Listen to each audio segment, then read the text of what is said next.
अजित पवार माध्यमांच्या प्रश्नाला उत्तर न देताच निघून गेल्याचं कळतंय।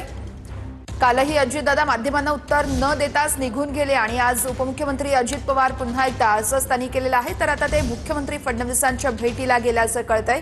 उपमुख्यमंत्री अजित पवार मुख्यमंत्री देवेंद्र फडणवीसांच्या भेटीला गेलेत। अजित पवार माध्यमांच्या प्रश्नाला उत्तर न देता तिथून निघून गेलेले आहेत। कालही अजित पवार यांनी माध्यमांना उत्तर न देता त्या ठिकाणून ते निघून गेले होते आणि आज देखील उपमुख्यमंत्री अजित पवार हे मुख्यमंत्र्यांच्या भेटीसाठी गेले असताना माध्यमांनी प्रश्न विचारला असता त्यांनी त्या ठिकाणाहून उत्तर न देताच ते तिथून निघून गेलेले आहेत।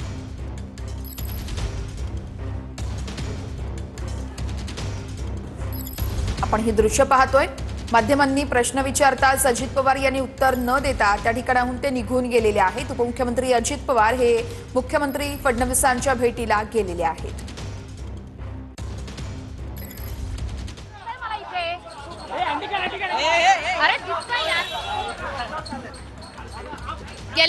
अजित पवार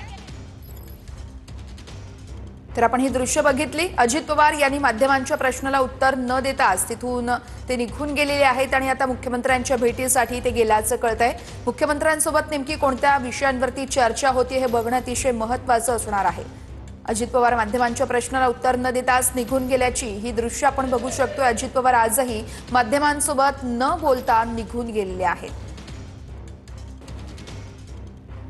मुख्यमंत्री फडणवीसांच्या भेटीसाठी अजित पवार गेल्याचंही कळतंय। विनायक दावणुंग आमचे प्रतिनिधी आपल्याला या संदर्भातले सविस्तर अपडेट्स देत आहेत। विनायक, उपमुख्यमंत्री अजित पवार जे आहेत ते आता वर्षा निवासस्थानी थोड्याच वेळात येणार आहेत। जी माहिती मिळालेली आहे या माहितीनुसार जे महिला क्रिकेटर्स आहेत त्यांचा सत्कार सोहळा जो आहे तो वर्षामध्ये ठेवण्यात आलेला आहे आणि या सत्कार सोहळ्यासाठी उपमुख्यमंत्री अजित पवार जे आहेत ते वर्षावर थोड्याच वेळात येणार आहेत। त्यावेळी नेमकी दोन या प्रमुख नेत्यांमध्ये वेगळी चर्चा काही होते का? ज्या पद्धतीनं पुण्यातलं जमिनीचं प्रकरण जे आहे ते समोर आलेलं आहे। अजित पवार यांचे पुत्र पार्थ पवार यांच्या कंपनीच्या नावे ही जमीन खरेदी जी आहे ती झालेली आपल्याला पाहायला मिळते। हा सगळ्यात मोठा घोटाळा जो आहे तो समोर आलेला आहे। त्यामुळे मुख्यमंत्र्यांसोबत अजितदादा यांची काय वेगळी चर्चा होते का हे बघावे लागेल। परंतु जी प्राथमिक माहिती मिळालेली आहे त्या माहितीनुसार अजितदादा जे आहेत ते महिला क्रिकेटरांचा जो सत्कार समारंभ मुख्यमंत्र्यांनी ठेवलेला आहे त्या समारंभासाठी या ठिकाणी वर्षा निवासस्थानी येत आहेत अशी माहिती आहे। परंतु साहजिकच एवढी मोठी घटना पुण्यामध्ये झालेली आपल्याला पाहायला मिळते।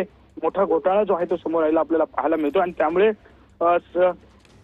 अजित पवार आणि मुख्यमंत्री यांच्यामध्ये या संपूर्ण प्रकरणावरती काही भाष्य होतं का किंवा काही चर्चा होते का हे बघावं लागेल। निश्चितच विनायक, या भेटीकडे आपलं लक्ष असणारच आहे। तुर्तास धन्यवाद दिलेल्या सविस्तर माहितीसाठी। अजित पवार आजही माध्यमांसोबत न बोलता निघून गेल्याचं आपण पाहतोय। कालही अजित पवार यांनी माध्यमांना उत्तर न देताच ते निघून गेले होते।